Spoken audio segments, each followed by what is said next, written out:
எல்லாருக்கும் வணக்கம். இன்றைக்கி நம்ம காளான் பிரியாணி எப்படி செய்யறதுன்னு பார்க்க போகிறோம். அதுக்கு முதல்ல தேவையான பொருட்கள் என்னென்னு பார்த்துக்கலாம். நான் இன்றைக்கி பாஸ்மதி ரைஸில் செய்ய போகிறேன். அதனால் ஒரு 2 கப்பு கழுவி ஊற வச்சுருக்கேன் தண்ணி ஊற்றி. அதுக்கப்புறம் நம்மளுக்கு ஒரு 2 ஸ்பூன் இஞ்சி பூண்டு விழுது தேவைப்படும். அதனால் நான் மிக்சியில் அரைச்சி வச்சுருக்கேன். தாளிக்கிறதுக்கு கொஞ்சம் பட்டை, ஏலக்காய், பிரிஞ்சி இலை, அதுக்கப்புறம் ஸ்டாரு, லவங்கம் இன்னும் ஒரு 4 வச்சுருக்கேன். அதுக்கப்புறம் ஒரு 1.5 பெரிய வெங்காயம், ஒரு 1.5 பெரிய வெங்காயத்தை நீட்டாக வெட்டி வச்சுருக்கேன். அதுக்கப்புறம் ஒரு சின்ன தக்காளி, அதுக்கப்புறம் 3 பச்சை மிளகாய் எடுத்துருக்கேன். ஒரு 200 கிராம் மஷ்ரூமை வெட்டி வச்சுருக்கேன் சின்ன சிறு துண்டுகளாக. நம்ம பார்க்கலாம் இப்போது எப்படி மஷ்ரூம் பிரியாணி செய்கிறது அப்படின்னு. நமக்கு இந்த பிரியாணிக்கு தேவையான எண்ணெய் ஒரு 2 ஸ்பூன் எண்ணெய் எடுத்துக்கிறேன். நான் அதுக்கப்புறம் 1 ஸ்பூன் நெய் எடுத்துக்க போகிறேன். ஃப்ரிட்ஜில் வச்சதால இது கெட்டியாக இருக்குது. ஓகே, இப்போ சேர்த்துக்கலாம்.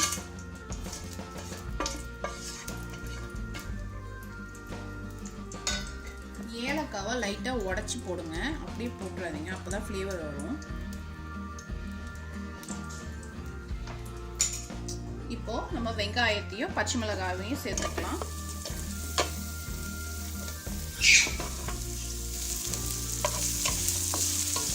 இப்போ வெங்காயம் கொஞ்சம் வதங்கி வந்திருக்கு.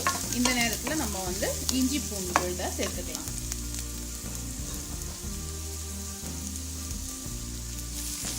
இஞ்சி பூண்டோட ரா ஸ்மெல் போகிற வரைக்கும் இதை வதக்கிக்கணும். இப்போ நம்ம தக்காளியை சேர்த்துக்கலாம்.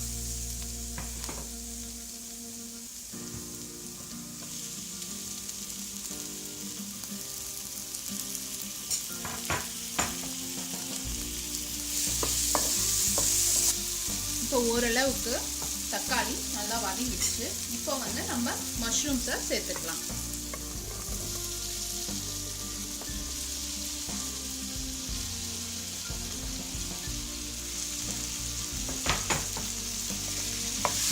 இந்த மஷ்ரூம்ஸ் நல்லா வதங்கணும். உங்களுக்கு அது வதங்கிச்சுன்னா நல்லா சுருங்கி வரும்.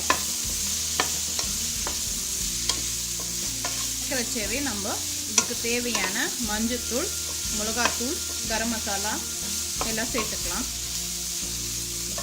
1 ஸ்பூன் மஞ்சத்தூள், ஸ்பூன் வெறும் மிளகாத்தூள், இல்லை தனியாத்தூள் இல்லை,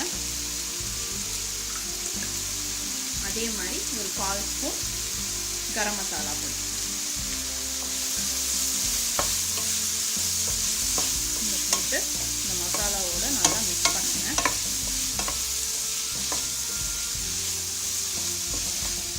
இது நல்லா வதங்கின உடனே இதோட குவான்டிட்டி நல்லா குறையும். அதை நீங்கள் நல்லா பார்க்கலாம்.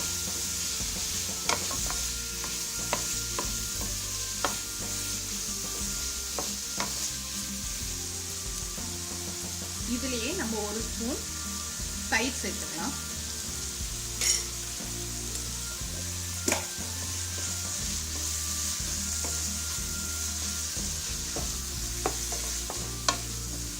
அது சுருங்க சுருங்க அதில் இருக்க தண்ணி எல்லாம் வெளியேறும். அதுலேயே அது பாதி வெந்துடும். நான் இதுலேயே கொஞ்சம் கொத்தமல்லி இப்பவே சேர்த்துக்கிறேன். உங்களுக்கு புதினா வேணும்னா கூட கொஞ்சோண்டு சேர்த்துக்கலாம் இதே அளவுக்கு. இப்போ பாருங்க, அந்த மஷ்ரூம் நல்லா சுருங்கி வந்துருக்கு. இந்த டம்ளர்ல 2 டம்ளர் அளவு அரிசி எடுத்திருக்கேன். நம்ம இப்போ பாஸ்மதி ரைஸ் எடுத்திருக்கிறதால இதுக்கு 1க்கு 1.5 தான் தண்ணி ஊற்றணும். அப்போ தான் உங்களுக்கு பலப்பலன்னு வரும். இதுவே நீங்கள் சீரக சம்பா இல்லாட்டி நார்மல் பச்சரிசி எடுத்தீங்கன்னா 1 டம்ளருக்கு 2 டம்ளர் தண்ணி ஊற்றணும். இப்போ நம்ம பாஸ்மதி ரைஸ் எடுத்திருக்கால இதில் நான் 3 டம்ளர் தண்ணி விட போகிறேன். நம்ம 2 டம்ளர் அரிசி எடுத்திருக்காதால நான் 3 டம்ளர் தண்ணி ஊற்றுறேன். 1க்கு 1.5 கணக்கு. இதுலயே நம்மளுக்கு தேவையான உப்பையும் இப்பவே சேர்த்துக்க போறோம்.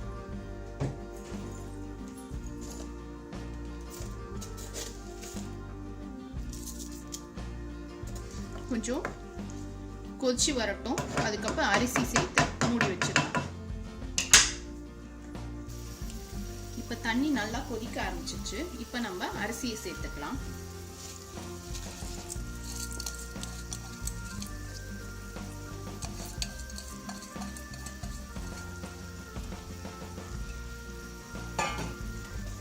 ஒரு வாட்டி கிளறி விட்டுட்டு மீடியம்ல வச்சு ஒரு 5 மினிட்ஸ் மூடி வைக்கலாம்.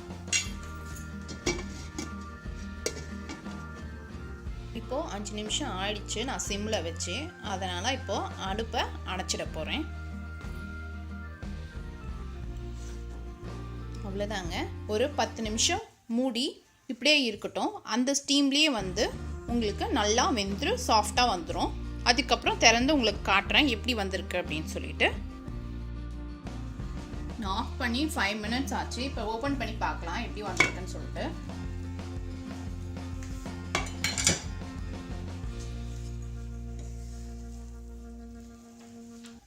அவ்வளோதாங்க, நம்ம மஷ்ரூம் பிரியாணி ரெடி ஆயிடுச்சு. பார்த்துட்டு சாப்பிட்டு எப்படி வந்துச்சுன்னு சொல்லுங்கள். உங்களுக்கு இந்த வீடியோ பிடிச்சிருந்துச்சுன்னா உங்கள் ஃப்ரெண்ட்ஸோட ஷேர் பண்ணுங்கள். நம்ம சேனலுக்கு சப்ஸ்கிரைப் பண்ணுங்கள். இந்த வீடியோக்கு லைக் பண்ணுங்கள். தேங்க்யூ.